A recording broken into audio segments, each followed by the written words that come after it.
Opens tomorrow. It's called Tolkien. Check it out. Since childhood, I have been fascinated with language. I've invented my own.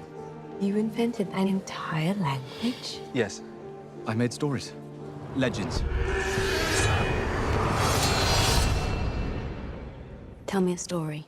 In any language you want. J.R.R. Tolkien. That's right. He's the author who wrote The Hobbit, The Lord of the Rings. He was a teenager right around the turn of the century. I think he lived into the late 50s, but his books are some of the most read books of all time. And this guy had a killer imagination, hung out with a great group of buddies, married a wonderful woman named Edith that, well, they lived their whole life together and made him a better man, and was an incredible relationship. And got to see this movie in London a couple weeks ago and tour Oxford. And when I got a chance to talk to Nicholas, we talked a little bit about the great imagination of this wonderful author. The war scenes, boy, did they do a wonderful job in making those war scenes look real. And the special effects in this movie, I mean, they've really combined, you know, the reality with imagination, with creativity, in a way that makes it, it's almost like a perfect movie, I think. That was what I loved about Dome's vision for this. And obviously reading the script, it was very beautifully put together, and the way things flowed between reality and the war and the fantasy elements of that. But Dome, his eye for the color palettes and how things kind of blended into the world where you couldn't quite tell what was real and fake, and what Tolkien was imagining was something that I loved. It's so much fun to run into, you know, get a chance to talk to you, you know, after seeing you in The Favorite. I mean, it's such these things, the way you change, you know, the way you take on a character and inhabit them. Hey, cool. Thank you. Is it difficult when you leave one to go to the next one? Not really, no. I think ultimately I'm not one of those people that goes home and I'm like, you have to call me Tolkien. But it's the nice thing is you kind of take elements of each character or experiences in life, and as you grow and you kind of learn, you hopefully can then impart those in what you do down the road. I must say, young man, I'm a fan. Cool. Thank you so much. Appreciate it. Good to see you again. Thanks.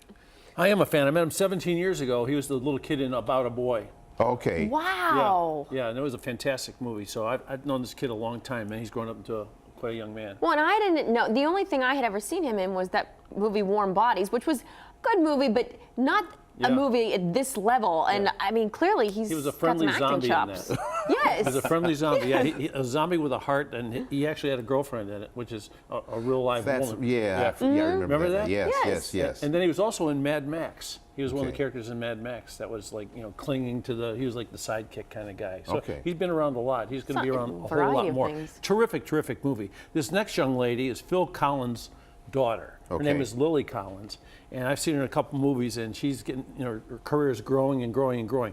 Lovely young lady, and we talked a little bit about this relationship between Tolkien and his wife. You know, was it love at first sight? Was it not love at first sight? Here's what she said.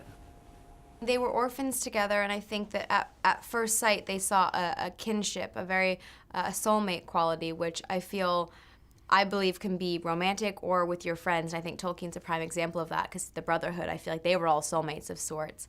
But it was a slow-burning relationship, and one that I think over time got stronger and stronger. And it is a love that I feel a lot of people could just pass off as one for the movies, whereas in fact, it was real. It was exactly how it happened. And what a lovely sentiment to continue on today and go, it was possible. It is possible. I also do a cooking show. Oh. Do you do any kind of cooking yourself? I love baking. Yeah? Well, like what kind of stuff do you like to make? God, cakes and cupcakes and donuts and all those sorts of things. I usually try to do them vegan and gluten-free if I can, just because I find that it's more of a puzzle to put together. It's because I have to find alternatives. Try to get things to stick together. Exactly. And making something taste good that people wouldn't necessarily always assume would. I like that. It makes it a game. You're lovely, and thank you. Oh, thank you. Nice to meet you. Nice to meet you. Thanks. She is lovely, I'll tell you that. She's one of those stunners when you walk in a room. It's like, whoa. And she's in the new Ted Bundy remake they did on Netflix, and she was fabulous in it. She's really good. I think Beautiful and a great actress. Big career ahead of her. And it's always funny when you mention cooking to these people. They always get so excited. And that's when they light up the most. It's like, oh, this is what I like to make. I love to cook this. Yeah, so they get tired of talking about their movie. But I'll tell you, I'm not tired of talking about this movie. Go see this movie. It's a really good movie, especially if you're a person that remember reading The Hobbit, or Lord of the Rings. You like that a lot. You see where this came from, and it's really fantastic. It looks like it's going to be very Opens good. tomorrow. Some great actors too. Tolkien.